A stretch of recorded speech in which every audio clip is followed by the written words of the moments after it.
So do you think that New Zealand would be third time lucky as well against India in the ICC event final? I mean, hopefully we're third time lucky, but no, I think, we know India are going to be a challenge tomorrow. They've been playing some very good cricket. They understand these conditions pretty well, but I think we've also been playing decent. Admittedly, obviously, slightly different conditions, but I think obviously having the run against India here a few days ago will definitely help us out, understanding the conditions a little bit better. But it is a knockout game, and I guess whoever turns up on the day could take home a trophy.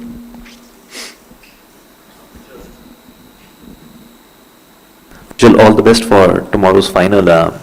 My question to you is, how much did that defeat in the previous game would actually work? Because India bowled really well, and they also played four spinners. Would you be also tempted to play four spinners? Yeah, I think it was obviously a challenging game. India played, very well. I think in terms of, I think we'll take, a bit of, we did a lot of good stuff in that game. Obviously, we came up against a good side and on a spinning wicket, especially second innings. So we'll learn from that. We know India are probably going to go in with the same team, so I guess we understand, and guys will, I guess, be better for the run.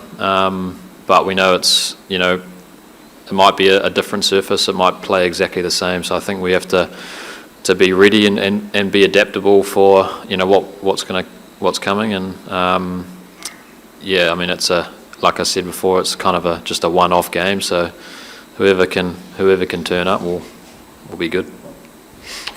Here. It boils down to handling pressure. That's what they say. So, talking about the final, have you learned any tricks from your captains you played under, like Kane or MS? Some tricks to handle pressure for this type of final? Yeah, I guess throughout my career I've played under some very good captains. Obviously for New Zealand and overseas. I think it's easy to say that it's just another game. It's obviously not, but I think the way you approach it has to be the same. We've just, we're doing a lot of good stuff this tournament. We're just trying to progress and build on the things that we've been doing as a team, and keep trying to take this team forward.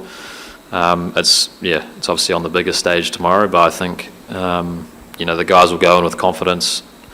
Try to keep it pretty relaxed, an environment thing, and just let the guys go out there and have some freedom and enjoy it. It's, I guess it's, some guys have been there before, some guys are playing their first ICC event and to make it to a final, so it's, I think everyone's in different shoes, but I guess from my point of view, it's trying to just make it pretty relaxed, make it pretty calm, and go out there and enjoy it and see what happens.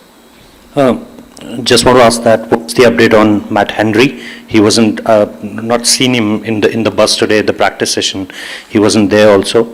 And is there any extra pressure on the video footage guys on Varun Chakravarti, because he didn't bowl a lot, but you have played him, in the IPL, although you saw him in the IPL.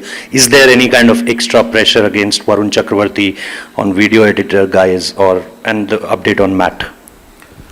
Yeah, so we'll be going across the road and training after this, and Matt's going to have a bowl just to see how he is. And then I guess we'll make a call after that, and then I guess I think guys will be better for the run against Varun. He's obviously a world-class bowler. We've seen it here and obviously in the IPL, and that little bit of mystery, but it was the first time some of the guys have been facing him, so I think they'll learn from the other day.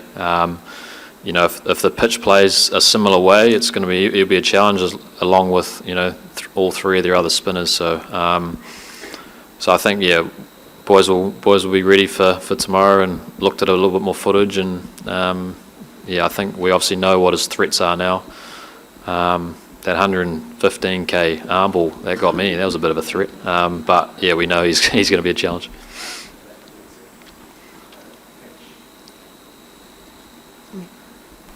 Mitch, you'll be aware that David Miller said that he'd be supporting you guys tomorrow after the semi-final. India are obviously going to have a lot of fans supporting them here as well as elsewhere in the world, but do you just sense at all that the wider cricketing world may be backing you? don't know. I guess you kind of build relationships with these guys. Like I've played with Davey in a couple tournaments, and I guess that's the beauty of the franchise world is you get to see guys. Well, you play against guys a lot, but you get to share dressing rooms with some of the greats and a few of the boys on the circuit around the world. So you get to form kind of good relationships with people, and yeah, I can't imagine there'll be too many black shirts out there tomorrow. But I guess we have the country behind us back at home.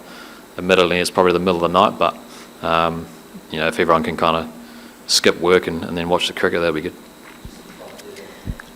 There's been much documentation about the fact that you've had to fly here twice, go straight into practice, and weather's a little bit warmer. So what are the energy levels in the team right now? What's the mindset? You've come off a strong win, so what's the mindset ahead of tomorrow's game? Yeah, I think it was a bit of a shock. The old jumped up 10 degrees in the last 4 days for us, but I think obviously coming off a semi-final win, the guys are in pretty good spirits. But I guess and also ready for this challenge that is tomorrow on a wicket that will play obviously a little bit different to Lahore. But yeah, I think we'll get a good run around tonight, and then obviously yesterday was a good day to recover for the boys, and then we'll be hopefully firing and ready to go by tomorrow. Mitch, it's not often in New Zealand's history that we've seen the kind of variety in the spinners you have. You have 4 different world-class spinners. Everyone offers something different. Is this the best spin attack that you've seen or you've played with?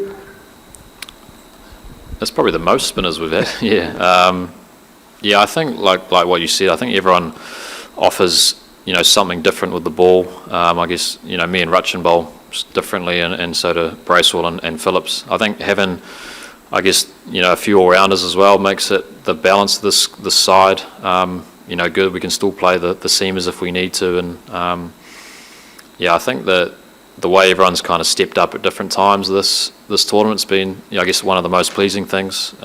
We've seen Phillips do it with the bat and in the field, but he's obviously taken some pretty key wickets this tournament, and obviously Rutchin's spell the other day was awesome as well. So I know we've got obviously a few spin options, and so do India, so we'll see. Mitch, New Zealand in recent times have been always in the business end of tournaments, but you've not been able to clear the final hurdle.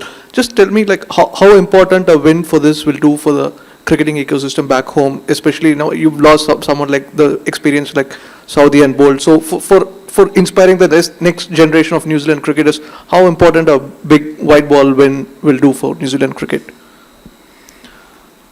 Yeah, I mean, that would be nice. I think obviously going into this tournament we had a bit of a tough start with a few injuries, but I think the mix of experience and then a few younger boys in this group is I think I think all we asked for at the start was all buy into a way of how we want to approach cricket on and off the field, and we've been playing some good cricket, and may it continue, but I think you have to just try to treat it as another chance against a very good opposition. I mean, you get to the business ends of these tournaments, and your first goal is to make playoffs, and but going to a final, it's whoever can kind of stand up on the day, and I think the way we kind of go about it is not trying to get overruled by the occasion, and that's kind of done with the guys in the group, the support staff, and everyone kind of around it, trying to keep it pretty relaxed, and but also know that we have to put in a good shift tomorrow, and then let's see what happens.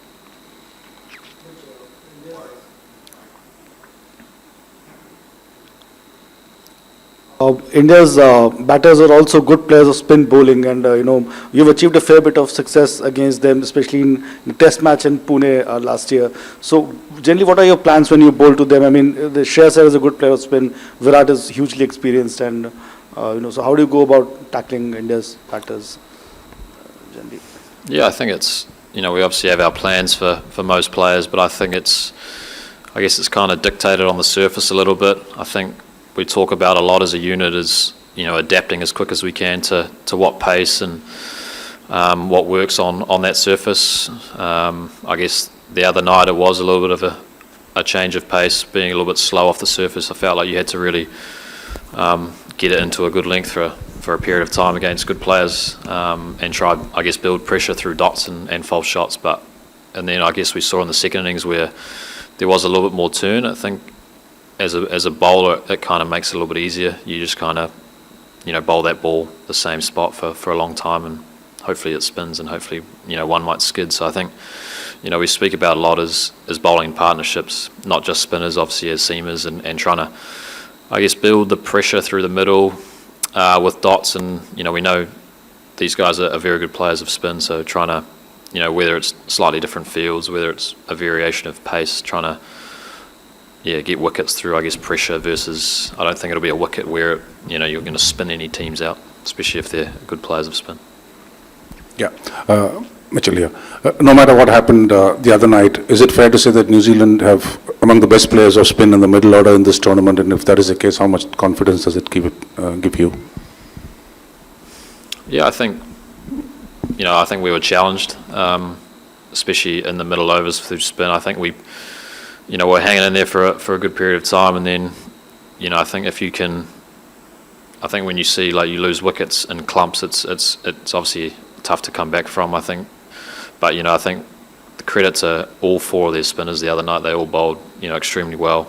Obviously, Varun took most of the treats, but I think, the way Axar and Jadeja denied us for a long time, and so it might be something similar again on a slow wicket, where it's, if you can kind of just rotate and hit the odd bad ball away, get yourself up to a decent score, and then I guess on the flip side of us with the ball, it's the same. It's trying to build pressure for a long period of time and produce kind of a false shot. But I think through the middle, like you said, we've got some good players of spin, and it's it's about them trying to just play their games, and whether it's get your broom out and sweep, or it's use your feet, or I guess we kind of give our players the freedom to play their own way.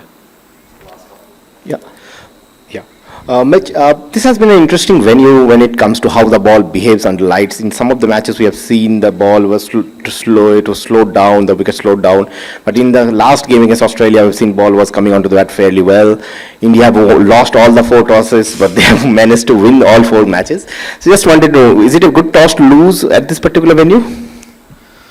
Well, it looks like a good toss to lose for Rohit, because they keep winning. But yeah, I think even our pitch played slightly different to the semi-final wicket. So I think it's whatever you end up doing, you just have to do it well for a period of time. I think Aussie, we're probably on track to score a few more runs, but they keep trying to take wickets through the middle, and then India will be able to squeeze them back to that kind of 260, and then I guess the master of a chase, Kohli, kind of helped that out. So I think it's whatever you end up doing, it's trying to do it well for obviously a long period of time, and hopefully if we win a toss, we'll see what happens. But I think we've kind of got to be ready for it to be either very similar to our game or a little bit different. And it's finding out what works with both bat and ball for a long time.